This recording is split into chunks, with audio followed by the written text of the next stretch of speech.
Justin Brownlee, may pag-asa pa bang makabalik para sa Barangay Ginebra sa kasalukuyang 50th season ng PBA Governors Cup?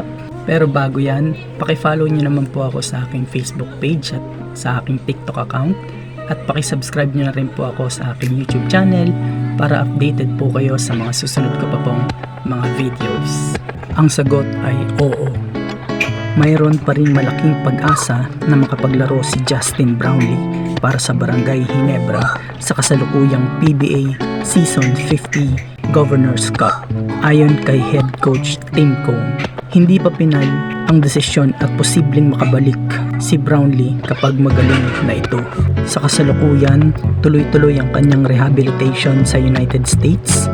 Ayon kay Coach Tim Cone, hindi nila minamadali ang pagbabalik ni Brownlee dahil gusto nilang 100% siyang gumaling bago muling maglaro.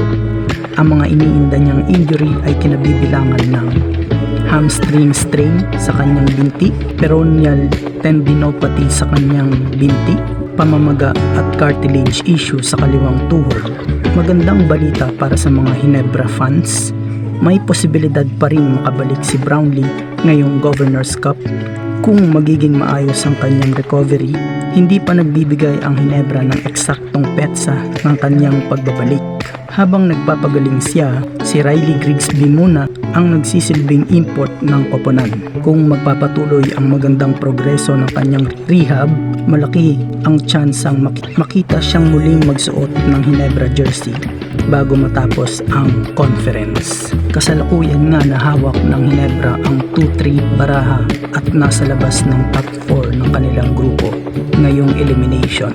Nakararanas nga ng mga talo ang Ginebra ngayon at ilang key players nila ay kasalukuyang injured gaya ni na Scottie Thompson at ni Justin Brownlee. Samantala, magkakaroon ng PBA ng 9 na linggong break mula kalagitnaan ng Agosto hanggang simula ng Oktubre 2026 para magbigay daan sa FIBA Window at Asian Games. Ito ay mula Agosto 15 hanggang Oktubre 6, 2026. Inaasahan nga na muling makakabalik si Justin Brownlee sa late August sa upcoming FIBA World Cup Asian Qualifier matches.